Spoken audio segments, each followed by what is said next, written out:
package of here's the book, here's the DVD.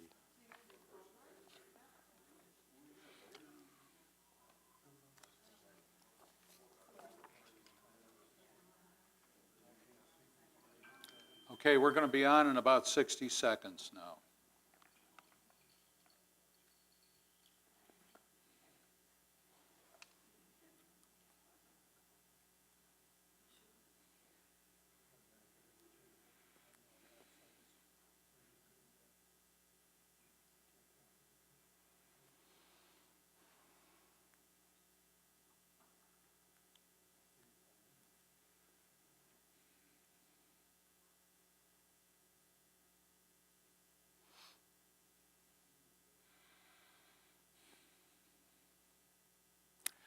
Good evening, and welcome to our author series at UUTC.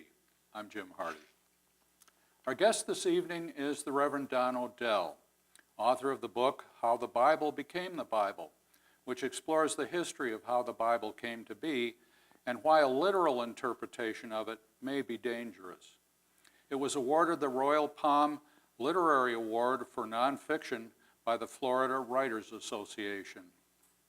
Don received his BA from North Texas State University, which is now the University of North Texas, where he majored in history with a double minor in psychology and philosophy.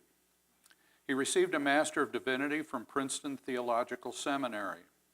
Don was a Presbyterian minister for 15 years, 5 years as a full-time pastor, and 10 years serving small rural congregations who couldn't afford a permanent minister. During seminary, he served an urban Presbyterian congregation in Trenton, New Jersey, where he developed a job description for a churchless street ministry there. He went on to become its director after graduation from seminary. During the riots that followed Martin Luther King's murder and funeral, he worked in minority neighborhoods, ministering to those who were angry and afraid. Later, he left the ministry and developed a successful career in business.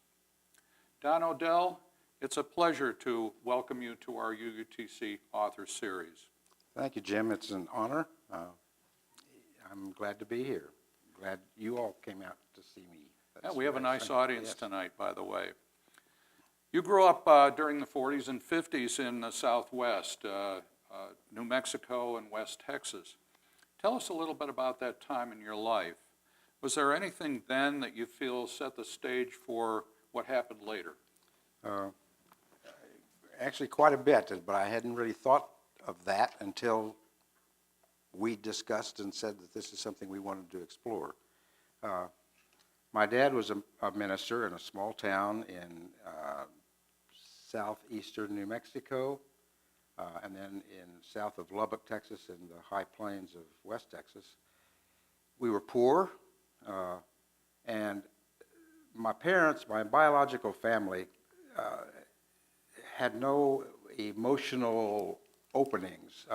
It was okay to pretend to be happy, that was fine, but to have any kind of really negative feelings of anger or frustration or jealousy, that was off limits, except for Dad. Dad could kind of get mad, but nobody else could.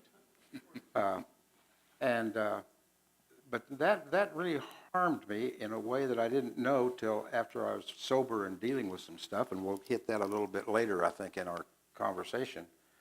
But I kind of grew up believing that I was feeling feelings that nobody else was feeling, because nobody else was talking about them, or dealing with them, or mentioning them, or anything. I traced back through my older brother to confirm a memory that I think is one of the earliest memories I have. I was 4. We were still in Indianapolis. My brother was 8. He had a little paper route with a wagon. There were little circular flyers that went to all the little stores and stuff. And I went with him one day, and we were standing at a street corner waiting to cross, and a taxi cab backed around the intersection. And when he did that, it hit the wagon, it knocked it over, it knocked me over. I was up underneath the bumper of the thing, and people were screaming, and I was crying, and the cab obviously stopped, and he drove off, and we went home. The wagon was all wobbly. got home and, I mean, nobody said anything.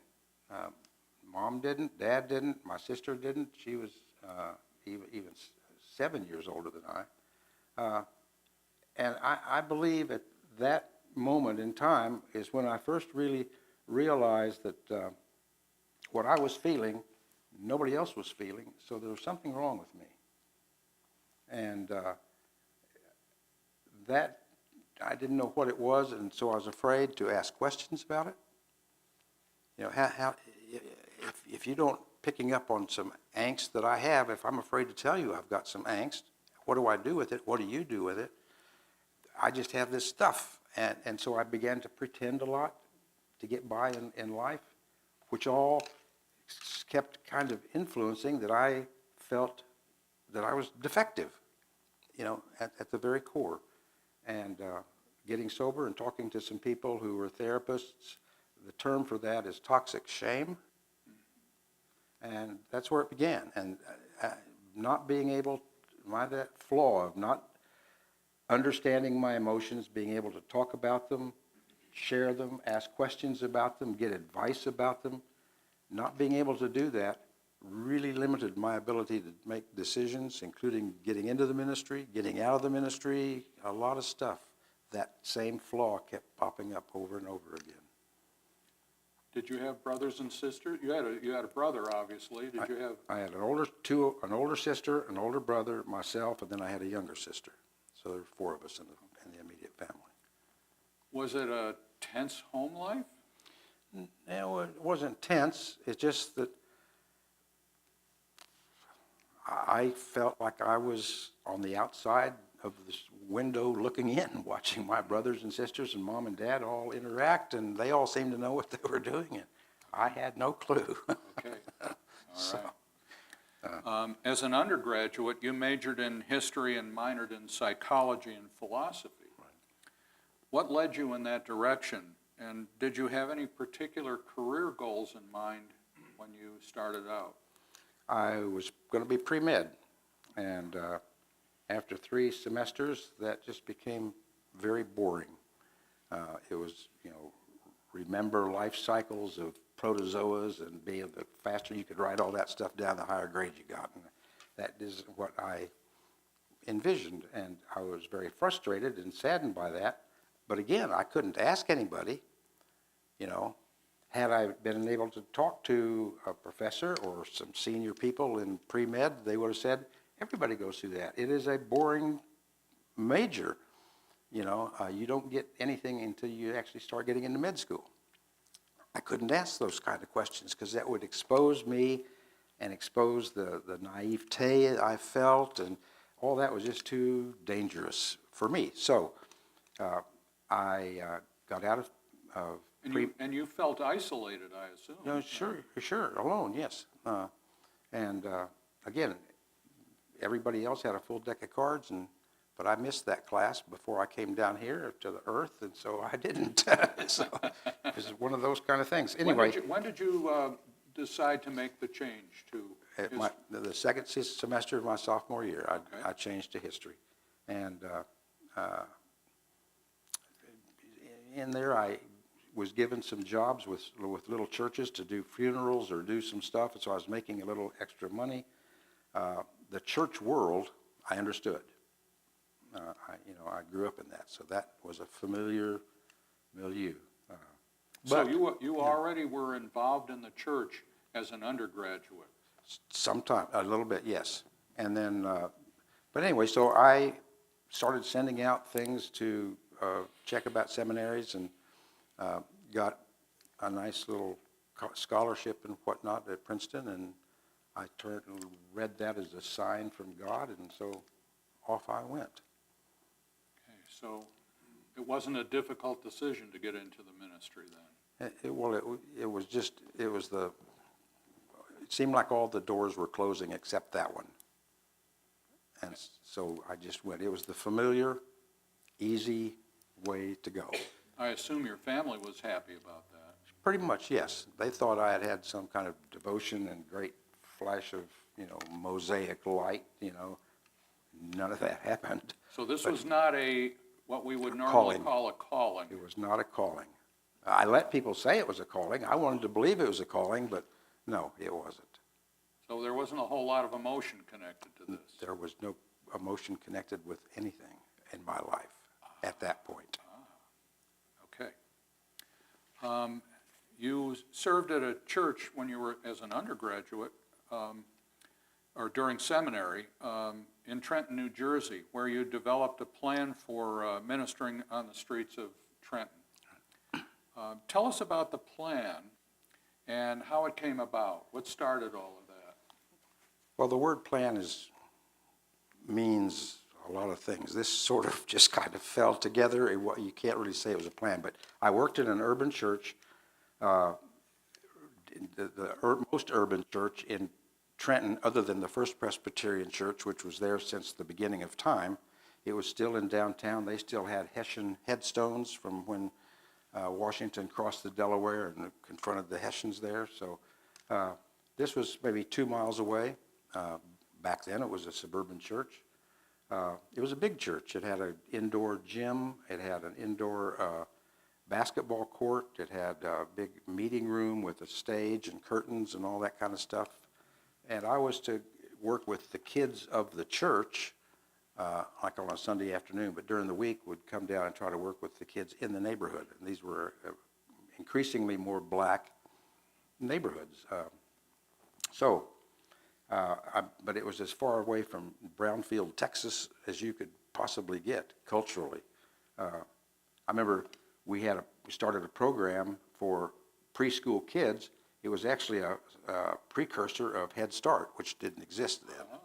And so I had some people in the church that were willing to teach, and we'd get these kids together and try to do stuff. And I remember there's this fraternal twins, a boy and a girl, about 5 years old. She was as sweet and sharp as could be, and he just couldn't. He was just running around. He was just you'd call him a troublemaker. I got finally exasperated with him one day, and the little sister said, "Preacher Odell, he can't help it. He has worms. His bottom itches." And another instance where, working with some junior high kids, we tried to put on a musical review kind of a thing. We were going to ask their parents to come to the church. We had a dinner provided. You could pay as little or as much as you could afford. The deacons and their wives made the foods and set it all up like a little cafe, supper club sort of environment. One kid was in the 8th grade, had a great voice. He sang gospel stuff with his grandmother at her church, and he was kind of our lead star. And time came for the evening, and he didn't show. And we had to scramble to put things together. But I saw him the next day, and I said, this thing was about you. Where were you? And he said, well, my older brother got up before I did. He had an interview, so he got the shoes. I mean, the realities of where these kids were and what I knew, it could have been in Zimbabwe. It didn't matter. It was just, I didn't know how to handle any of that kind of stuff. But I began to learn. Was it you then who came up with the idea for this street ministry? Well, no, but I was the only one making noise on campus about people wanted to go to Selma. They wanted to go to Philadelphia when they were having protests. And I said, well, why don't you come down and help me in Trenton? Well, that's just right around the corner. There's no glamour in that. But I was the one making noise. And later on, the presbytery said, we've set aside monies now to have somebody do this. Can you help us write a job description? And because there was nobody else around, and so I did. There were only 5 other people doing this. There was a guy in New York City. He wrote the book, The Cross and the Switchblade. I can't remember his name. There was a guy in San Francisco. These were both very evangelical proselytizing kinds of approaches, which was not me. They had the Berrigan brothers in Milwaukee. They were Roman Catholic priests. They got very involved in the Vietnam War. They were burning draft cards. They were having sit-ins at selective services or administration buildings. That wasn't me either, so there's me. And there's no manual on what to do. So I just tried to hang out with, well, actually, nobody picked up that job from the seminary. I was trying to get a job at a church in Texas, you know. Well, the churches in Texas, Presbyterian or anybody else, they were still fighting the integration stuff, you know. So the fact that I'm working with urban black churches and wrote all this stuff, and now I want to come and serve you, they were not interested in me at all. So anyway, I took the job, and I just wanted to hang out with these kids. Now, these were like 16 to 20-year-olds. They're big enough to hurt you, so nobody messed with them. And nobody had anything, no programs for them. And so I just hung out. I got to be friends with some, wanted to know what they wanted to do with their life. They'd all dropped out of high school, not because they were dumb. It was because to get through high school, you had to be basically act like white, middle-class boys, and they weren't. So I took him to a guy that I knew that worked at a Xerox place outside of Trenton. And these were those initial Xerox machines. You remember they had the big green light, and supposedly if you got too close while they were copying, it was going to make you go blind or do something, you know. So, but he showed us how these things worked, and that they sold them there. But they also, over here in this part of the building, they had people who fixed them or would go out and help companies maintain them when they, you know, leased these things. I said, well, what's involved in getting trained? And he says, well, it's a 6-month process. You have to be a high school graduate, and we only pay $600 a month. And these kids, I mean, that's a lot of money for these kids. And I said, well, once you get trained, and he said, well, then you get $800 a month to start. Well, that's what I was making. So I thought, I'm pretty good with my hands. But anyway, so we went there. We went to a friend I knew that worked at a Johnson & Johnson factory, sort of between Trenton and New Brunswick. We went there and watched them do their assembly line stuff, and it was kind of embarrassing because this was a plant that basically made feminine products. And so these guys, you know, anyway, we got to talking about not standing there working on the assembly line, but who are the people that took care of the assembly line, that maintained those, that did all this kind of stuff. And again, it was like Xerox. They have people that come in, and they're very well trained and very well paid to come in and do this kind of stuff. So it was that, opening their eyes to the world at large. And basically, I thought that in doing all this kind of stuff, if my expectations for them, if I had a plan, this was it. If my expectations for them could be internalized and they could become their own expectations for themselves, then I would have made a mark. So this really grew out of a growing awareness within you of what they needed and didn't have. Yeah, because you talk to them, what do you want to do? Well, Uncle Joe works, you know, he changes tires down here at the Firestone Tire Place, and so that's all they knew about. So that's something that they could go do. And I was just trying to broaden their scope.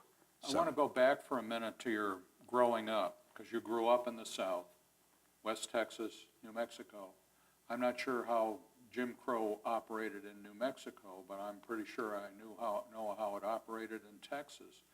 Yet you were able to really connect with these young people on a very basic human level here. So did you grow up without that segregation mentality in your family, or? Good question. I just remember we had what we called N Town, and we had Mexican Town on the other side of the tracks, you know, no water, no paving, no nothing, and then complained about the fact that their clothes were dirty and they smelled, you know, the whole route. And I just thought that was very unfair, just very unfair. And so you never internalized all of that I separation? No, I never did. Yeah. No, why, I can't explain, that just never did. So. Now, you were on the streets right after the King assassination, during it and after it. It sounds really dangerous. It was.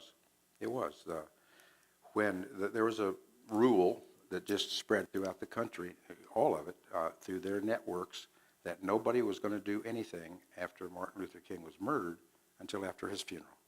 They didn't want to besmirch his name by getting into stuff until he was buried.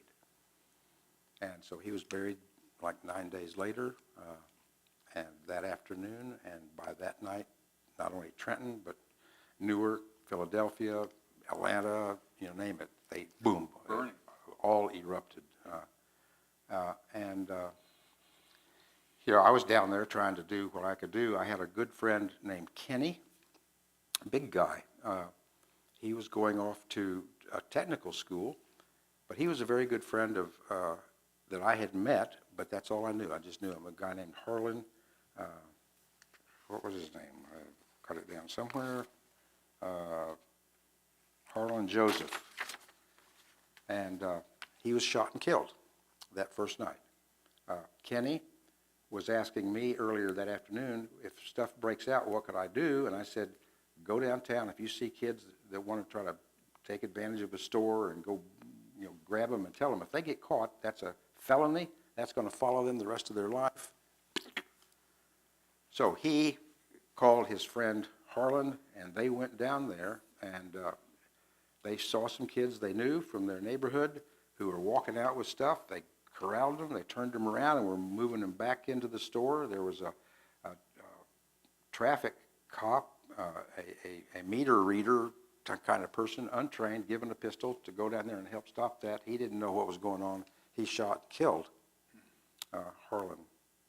And that was the only fatality. There were some, you know, hurts and whatnot, but the city wanted to clamp down in a police style kind of way. They wanted to use the state police. They wanted to use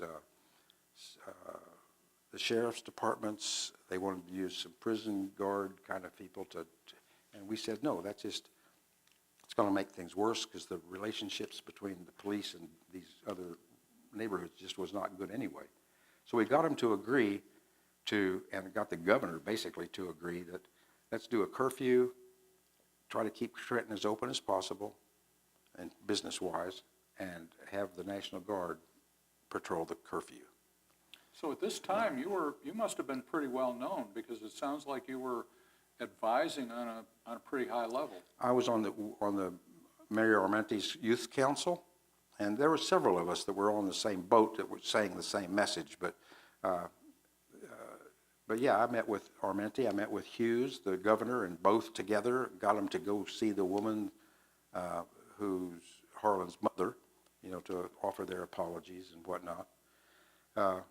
Anyway, so they did that. I ran around most of the time. The kids, little kids, the bigger kids wanted to wait till early in the morning and go try to loot more or hurt more. The littler kids were out there playing hide and seek with the National Guard, and I'd drive around in my Ford throwing kids in the back seat and trying to get them home. Then I'd go through the blockades. Well, that looked, you know, here's a white guy with a whole car full of I had a little note from the governor, but I had an actual formal letter from the mayor, you know, saying who I was and what I was doing and would treat me with respect. I still got arrested a lot. But in the process of that, I got a couple of badges taken away from some very unsavory policemen. So it was a mess. It was a hard time. But anyway, they didn't want to have a funeral because part of the curfew was no big gatherings. Now it's been, you know, about a week, and things were calmed down. We convinced them to let us have a funeral. One of the city aldermen was also a minister of one of the large black churches. He was going to do the service. The mother wanted me to be part of that, so I was going to help him. We didn't know what to do. I mean, you get 600 people in a room.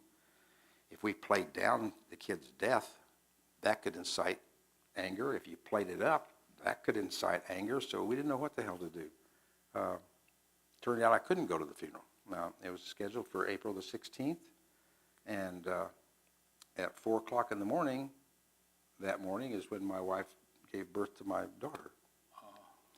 She had gone into labor about 10 o'clock that night, and I was with her, you know, practicing the Lamaze technique, standing there holding her hand, all that kind of stuff. Anyway, by the time the baby was born, I was shot. And so I called him and told him I just couldn't do that because I still didn't know what to do, he didn't either, it turned out. But he stood up there and said, you see that he's on the program.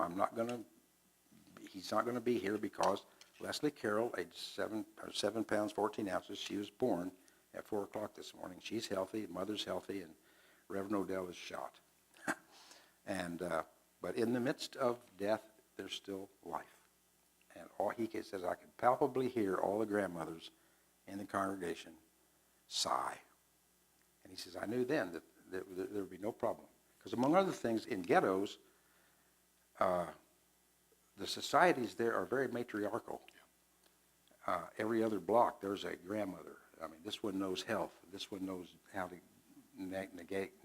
negotiate all the rules and regulations to get help. This one knows law. This one, and they run things. And nobody messes with those grandmothers. So he knew there would be no problem. And there wasn't. They filed out. They went to the cemetery, buried him, and everything was cool. How long after that did you continue to work there? When did that end? Well, my marriage was on very, very shaky ground, as it was, and because I just was never home. I didn't go to work with the kids till after dusk, the normal kids, and at the same time, during the day, I was out trying to raise money and make speeches and do stuff. So I was just never there. And so she was fed up, and so I promised when this was all over that I would apply and try to find a church somewhere, which I eventually did and had a couple of little churches in Oklahoma. So took about 8 months to get out of that and gone, but my heart was no longer there. It must have been tough to leave in some ways. It was. I had a guy that became my full-time staff member. I was able to convince Presbyterian to make him a certified church worker so he could continue on, which he did for a while. I understand that there are two history professors from Princeton who are writing a book about this time and about your involvement. Could you tell us a little bit about that? I will, and I'm going to read this because I just got this off their website. It's Professor Allison Eisenberg, a professor of history. She's the co-director of the Princeton Mellon Initiative in Architecture, Urbanism, and the Humanities. She's writing a book called Uprisings, which takes the whole April 1968 riots, but it begins with the unrest in Trenton as its starting point. She's also working with Purcell Carson, who's a professor at the Princeton School of Public and International Affairs. Purcell is a noted documentarian, and she's making a documentary using the same material that Allison is using to write the book. She's using the same material to produce a documentary. So they're working together, and both the book and the documentary are coming out in 2023. It's not really about me. It's just I'm one of the few people that was alive and actually involved in all that stuff. So they have spent several sets of hours interviewing me. But how much I'm going to actually make it in the book, I don't know. I mean, maybe just be a footnote. We don't know. But it's going to. I've asked for a copy of the documentary and a copy of the book for doing this, and they said sure. So we'll see what that. Something to look forward to. Something to look forward to. Absolutely. Well, you worked as a Presbyterian minister for 15 years, 5 years full-time and 10 years part-time. Did the ministry work fulfill your expectations about being a minister? Did it fulfill why you became a minister? Well, I became a minister because I thought that was the last door that was open. There was no calling, so no, it didn't. By the time I got out, I was very disillusioned with organized religion, so no, it didn't. It didn't affect me at all. My marriage was on the rocks. Financially, I couldn't make it. with what was going on. I had a brother-in-law who was a orthodontist. He fronted the money for me to make a break to get out, which I did, and ended up going to work for Blue Cross Blue Shield of Texas out of Dallas. I did that for 8 years. That's when I got my divorce. Went on to work with Planning Research Corporation, PRC, out of McLean, Virginia. Did a lot of contract work with the federal government. And I went there as a project manager, became a program manager, managing several projects. Ended up writing a lot of proposals to the government for Planning Research Corporation for continued work, and then found that was hard for companies to do, and so I became an independent consultant working basically with smaller companies, helping them learn how to write proposals to the government. So that was basically my career path from that point on. Wow, okay. Well, let's talk about your book, Okay. How the Bible Became the Bible. And this was first published in 2006, with a second edition published in 2019. And the second edition contains a great deal of introductory material that's not in the first edition. And many of the questions I'm going to ask you come out of that, basically that introduction. When did you first start thinking about writing the book, and what made you start thinking about it? In 2007, 2008, I had about 17, 18 years in Alcoholics Anonymous. That was a very significant time in my life. It was, for the first time, I was confronted with boatloads of real, honest-to-God acceptance and love and interest and honesty, and I had never experienced that in my life. And that experience was, it was not an intellectual thing. It was something you felt. And as soon as you felt it, you knew. I have to stop you here for just a second. Right. You say you had never experienced that in your life. You grew up with a father who was a minister. You grew up, obviously, in a church. You became a minister yourself. You went through seminary, became a minister. And we think of the church as being sort of the safe ground or the welcoming ground and so on, and yet you never felt that until you got to AA. That's correct. What you see in a church is a whole bunch of oughts and shoulds and people doing what they believe is the correct thing to do.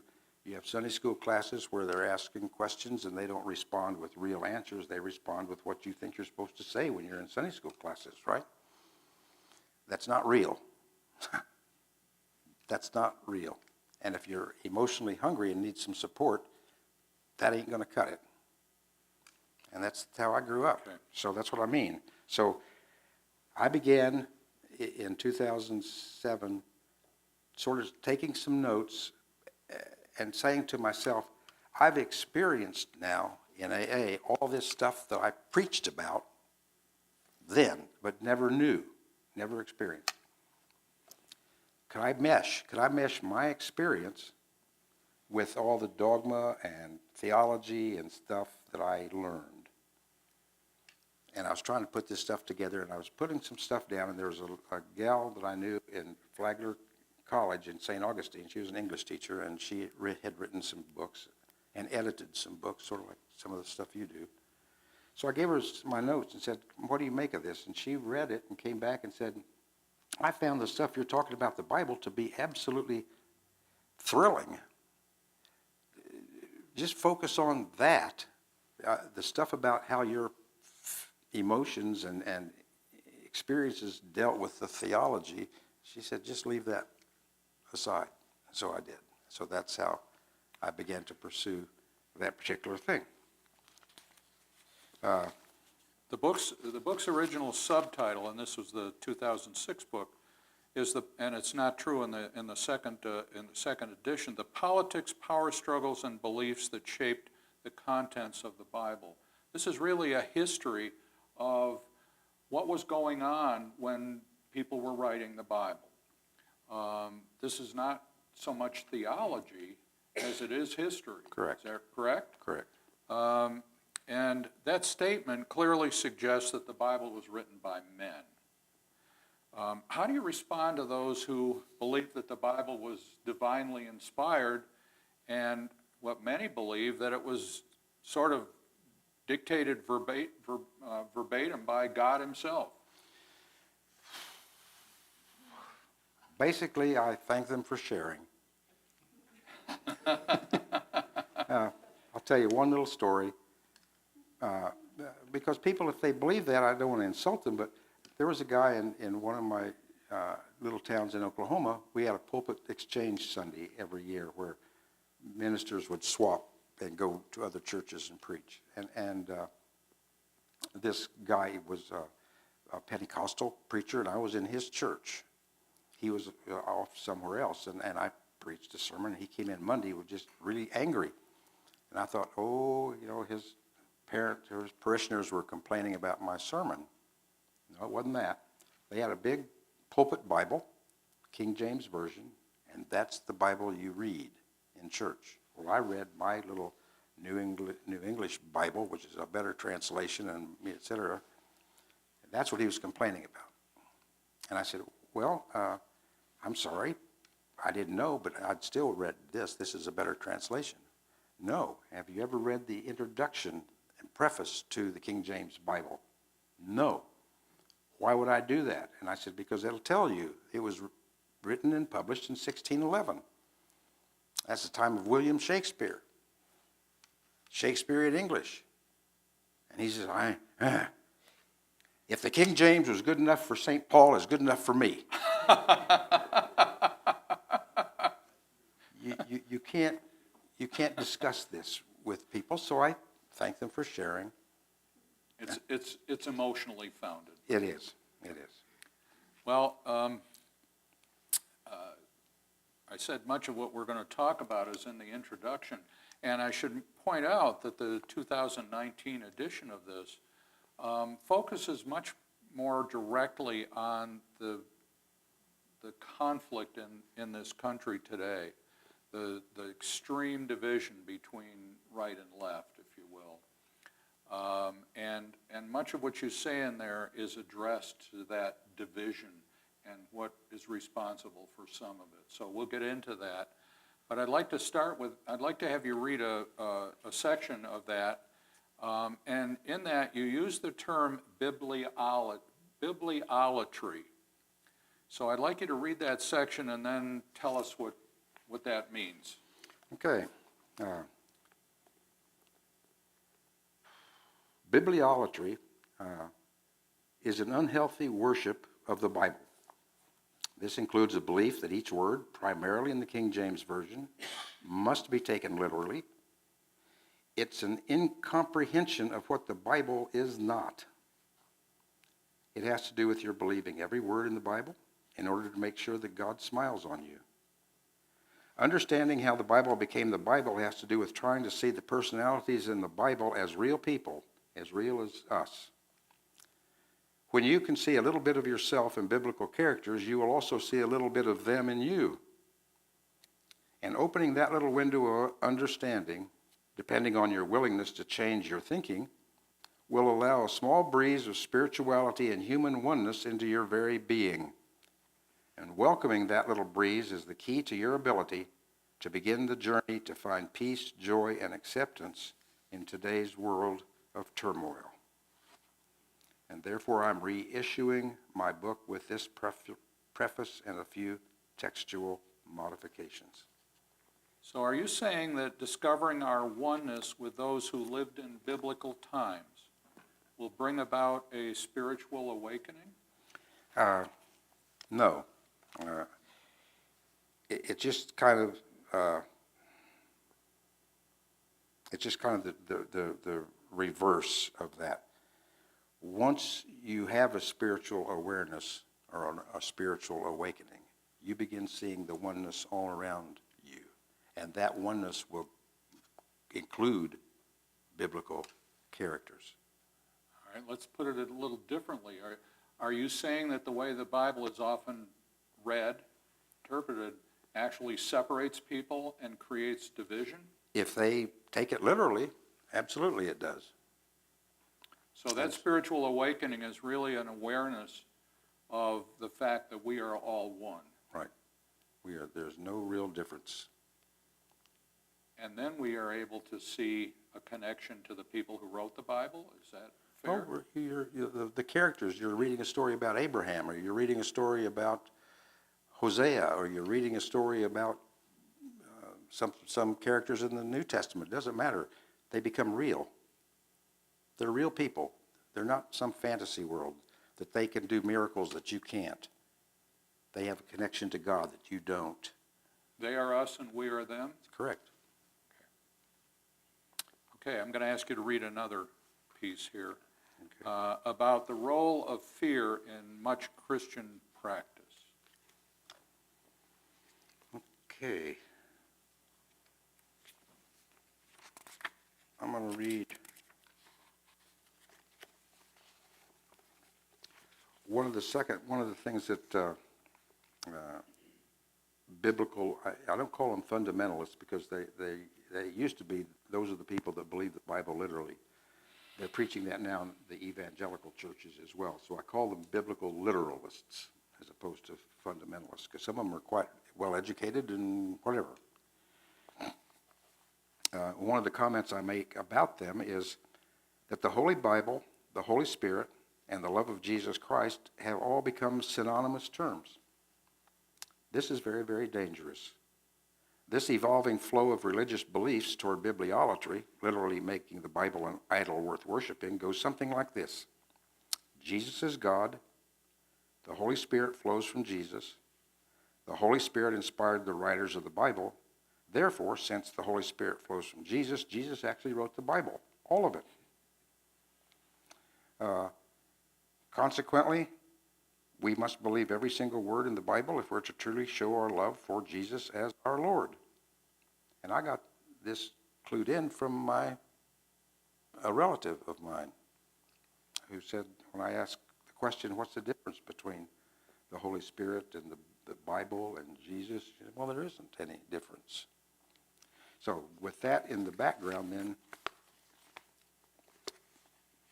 the impetus for the unconscious merging of Jesus, the Bible, and the guidance of the Holy Spirit is fear-based. The attempt to mitigate that fear is by exercising our egoic control, including control of our political process and message God has given humankind. More common public faces of fear are anger, guilt, hatred, envy, resentment. Acting on all these emotions is antithetical to the gospel or good news proclaimed by Jesus. Acting on all these emotions ignores Jesus' 3 basic commandments, which supplanted, in his mind, the 10 commandments of Moses. Love the Lord with all your heart, soul, mind, and strength. Love your neighbor as yourself, and he defined the neighbor as, in the parable of the Good Samaritan, a neighbor is anybody in need. And love and serve each other as I have loved and served you. And I've often wondered why Christian congregations will always still display the 10 commandments on their walls and virtually never display Jesus' 3 commandments. Are they really saying that they acknowledge these 3 Christian commandments? And if so, are they saying that Christians have 13 commandments and Jews only have 10 commandments? I mean, I don't understand any of that.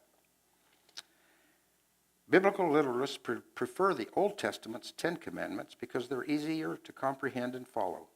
Negative instructions, don't do, are always easier to deal with than positive instructions, do.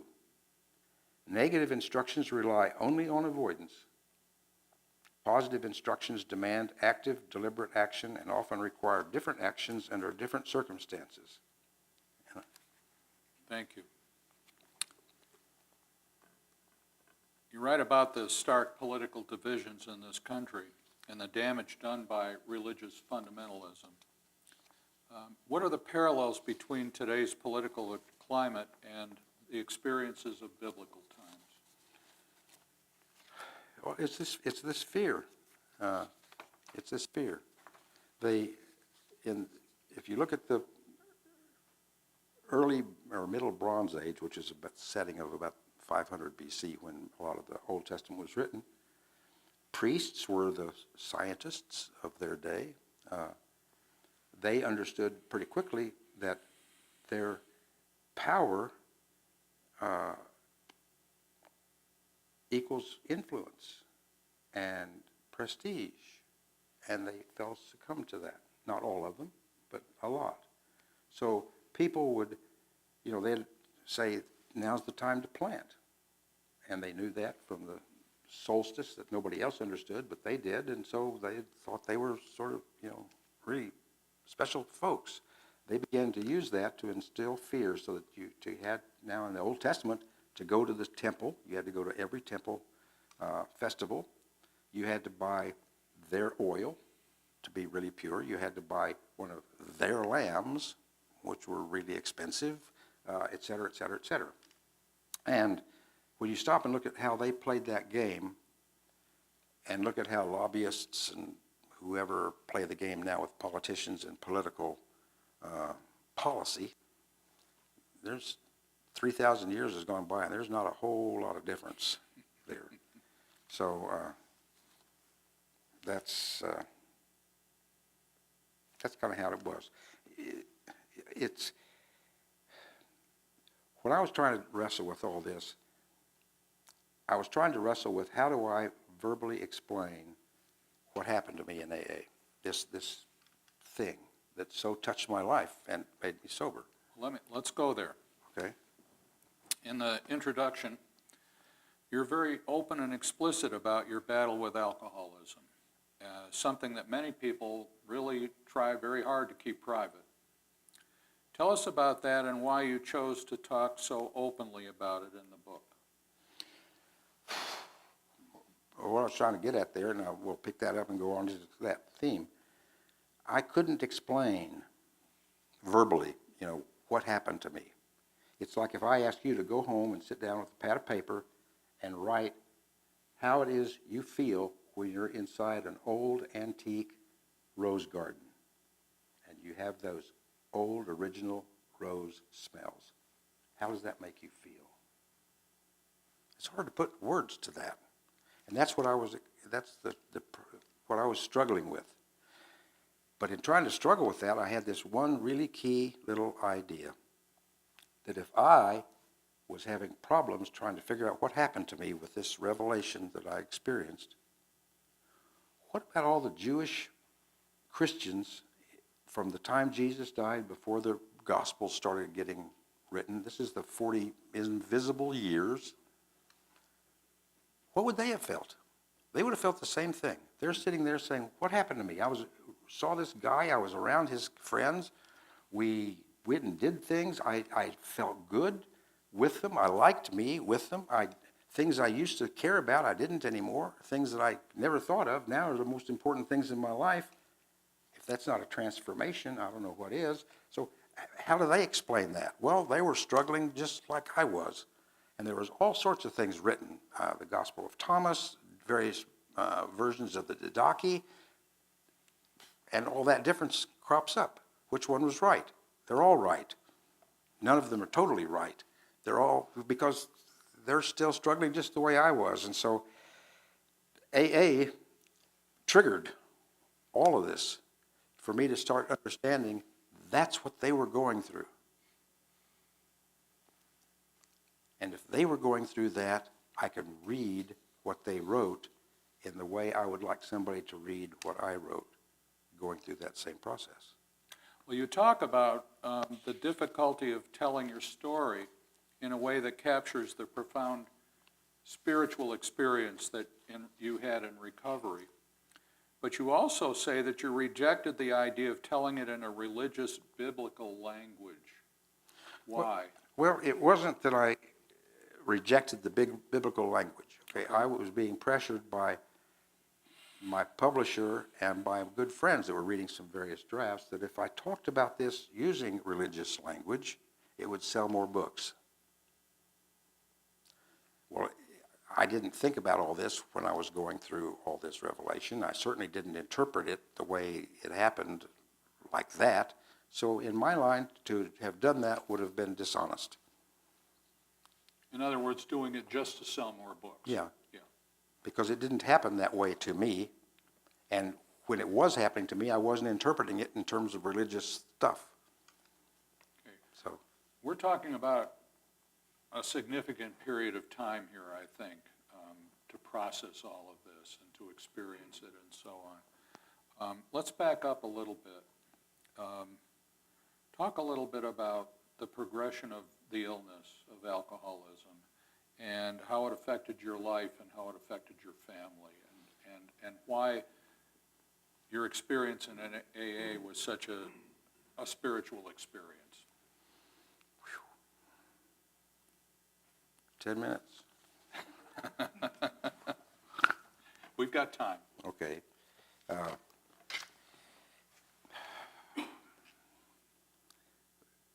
My drinking just progressed. It started out after I had gotten a divorce, gotten out of the ministry, and was working at Blue Cross Blue Shield of Texas. I'd have some bourbon over ice to go to bed at night to help me relax, to get rid of the day's noise so I could go to sleep. And after Not unusual. No, and after a while it became not one finger of bourbon, but 2 fingers of bourbon. And then it became 2 drinks of bourbon. And over 6 or 7 years, that just all progressed, and everything was fine. I would come home, I would have some drinks, I'd have some wine, I'd eat dinner. After the kids came back to live with me, I'd feed them, and life was good. And then the alcohol itself became a problem. Your body begins to rely on alcohol to some extent, but it begins to prefer alcohol. Alcohol compound is very similar, apparently, what I'm told, to sugar. But it became the problem. Toward the end of my drinking, and of course, as my drinking progressed, then my emotional connectivity with my kids, was very impaired. I became emotionally absent. You were isolated again. Well, they were there living with me. No, but I mean, in your mind or in your circumstances, you were back in that same spot you were when you were growing up. Maybe it was, but all I could focus on was getting the kids fed so I could have my drinks so I could go to bed and go to sleep. There was no room to wrestle with them with boyfriend or girlfriend problems and stuff like that. I just was absent, and it hurt them. But I'm trying to think of where I was with that. Well, how did you find AA? Well, let me go on. By the time the last 18 months of my drinking, I was drinking a fifth of vodka a day. I was drinking a half a gallon of vodka every weekend, along with a gallon of Carlo Rossi Twist Top Vintage Tuesday Burgundy. And that just got to be where if I stopped drinking, I had to have alcohol in my system 24 hours a day to feel normal. If I stopped, I would get the shakes, or my legs would cramp, or I'd get huge abdominal pains. That was withdrawal. It actually can be life-threatening Sure. when you quit after drinking that much. That was withdrawal. I didn't know that. I just knew that I'd get up in the morning. Get up at 4 o'clock in the morning and go to the bathroom, take a shot of vodka, and it'd go away. That's the way I lived. It didn't dawn on me until I was probably 8 or 9 months sober that as smart as I thought I was with a graduate degree from an Ivy League school, that to have alcohol in your system at all times to feel normal is pretty damn abnormal. But What brought you to did you go through withdrawal and basically stop? I had a panic attack in a Safeway grocery store on Good Friday, April the 17th, 1987, with the shakes. It was embarrassing. I didn't know what it was. I got out of the store. I got home. I called Kaiser Permanente, our health care company there in Washington. Turns out, the nurse and the doctor on call that weekend were the best people in all of Kaiser's community there in the Washington Metroplex to deal with addiction, including alcohol. Wow. That's no coincidence. I don't believe in coincidences anymore. But anyway, I called and talked to her, and she asked me some questions, and I told her, and she said, can you come in right now? and 'cause it's about 6 o'clock in the evening now. And I said, well, and she says, if you can't, don't. I'll send a cab. I said, well, I don't have any cab. Well, don't worry about the cab. I mean, I'll get the cab. I'll get you here. But I drove. I drove in, and I spent that evening with them. They would have me sit out in the lobby, and I was the only person there, and they would sit and sit and sit, and they'd finally call me, and I'd go out the door and hit a long hall, and there's the doctor. And I'd walk down to see the doctor, and he'd visit with me, take blood, show me the tests and where my levels were, send me back out there. The next, I'd sit for another 45 minutes to an hour. They'd call me, and I'd go in another door, all the way down here is the doctor. They're just checking to see if I could detox okay, or if I needed to be, put in their outpatient area for the weekend. But I began to see my numbers change, and that was kind of amazing that I'm not in control of that. They're just changing. And but anyway, they finally gave me a 25 milligram Librium capsule, a prescription for it, to go to this all-night supermarket or all-night pharmacy to get one damn lousy pill, and go home and finally eat my frozen dinner. And that's about 1 o'clock in the morning. But they wanted me back at 10 o'clock the following morning to go through the same kind of routine. One more pill, go back on Easter Sunday morning, same routine, one more pill. Actually went to my first AA meeting out in Reston with a group of grizzled old men that were sometimes 30 years sober. So they got sober in the early 50s. Some of their sponsors were some of the stories wrote some of the stories in the big book. And had nothing to do with them, nothing in common except alcohol. But for whatever reason, I could see a little bit of me in every one of them. That's a miracle. And of course, the miracles would call that a holy encounter. I didn't know that either then. But one guy was in a 36-hour blackout. He hot-wired a D9 Caterpillar bulldozer, which is as big as a tank, and he drove it through some cyclone fences and was driving it over cars in the parking lot. Now, I had every opportunity to say, well, if that's what you got to do to be an alcoholic, then I'm not an alcoholic. I may have a little problem with alcohol, but I didn't think that way, because that same guy said, all of my life, I've wanted to be someone else, somewhere else, doing something else. And that was me. And how did he know that about me? And he explained that that's him. And if I can relate to that, I'm one of them. And they are sober, and they'll help me get sober. And I, for the first time, had hope. But that one sentence hit me so hard, and I had such hope. For the first time in my life, I knew who I was. I was an alcoholic. And I knew why my life had been so difficult, because I couldn't say that. I didn't know that. I didn't know what to do with that. It's all this back to my flaw of emotions, and all of that came together with that one guy and his horrible story and that one sentence. And I got out of that meeting, stood by this little 2-lane road there in Northern Virginia, and as cars drove by, I said, I have hope! I have hope! And then it dawned on me that somebody's going to go, they're going to get somewhere and call the cops. So I jumped back in the car and got the hell out of there. But it was that visceral, and it was a true epiphany. It was something, man. It got me right, and so that's understanding that reality. When I read the Bible now, I said, these guys or gals or shepherds or whoever they were, they had something like that. Paul had something like that. It took Paul 13 years to figure out how to write that down to get permission to go preach to the Gentiles. It took some of these guys almost 40 years to get this stuff together to write some of the Gospels, trying to figure all this stuff out. It took me 17 years to try to start putting these notes together. So that's why I had an affinity for those characters that became very real to me. Wow. And I think the book sort of says that. I mean, brings that out. What did you learn from writing the book? I learned about the power of acceptance. I use acceptance a lot more than I use the word love. It's such an overworked word. But, and I define acceptance. This is not my definition. I can't remember where I got it, but to accept something or someone is to be aware, but without judgment, without fear, without anger.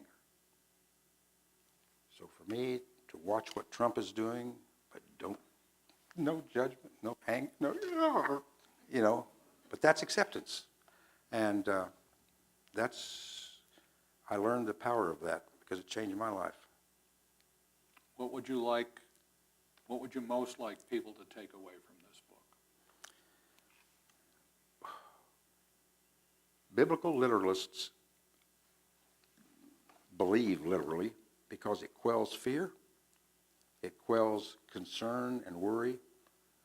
Their most important thing in life is to go to heaven, and they want to be certain that that's going to happen.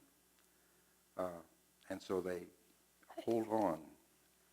But when I was, let me tell you a quick story. It might take us at 5. Right. When Jesus gave the commandment and love your neighbor as yourself, imagine this is the way it works. Here's a homeless person, for example. You see them, you decide you're going to help. And you say a prayer in your head to your higher power, whoever, and you say, God, I want to help this person. My intention's honorable. But I hear people, friends of mine, say, don't give them money because they'll just blow it on something. Others will say, well, don't really get involved. You're not a social worker. You're not trained in doing all this. Others will say, well, they have diseases. You don't want to get real close to them. I mean, we pay city and county and state taxes. They're the ones that's supposed to take care of all these people. But I wanted to help him now. And so I'm going to give him some money, and I'm going to take him to get a sandwich. I don't know if this is what you want, but this is all I got, so I hope this is right. And you do that. Okay? There's uncertainty there. There's doubt there. But in that uncertainty and in that doubt is where your faith is born. Doing a belief is where your faith is born. And you have to do that, or at least I do, over and over and over again. This is not a one and done kind of thing. To a literalist, to have doubt or lack of certainty is a sign of not enough faith. It's abhorrent. You don't want to ever go there. And, of course, it's in that doubt that's the soil that faith grows in. And they're cutting all that off, which is cutting off, for me at least, they're cutting off the power of God in their life by trying to be so damn certain that they've got God in a box and they're going to go to heaven. And to understand how when you are the most vulnerable and moving ahead anyway, that right there is where you will meet your God. And you'll do that over and over and over and over again because situations happen over and over and over again. And don't worry about that. Rejoice in that. That's what I'd like them to take away. Don Odell, it's been a real pleasure tonight. Thank you so much for being here and sharing your experience with us. Thank you, Jim, very much. Thank you. Thank you. I'd also like to thank Doug Wilkes, who did our sound and our AV work tonight, along with all of you who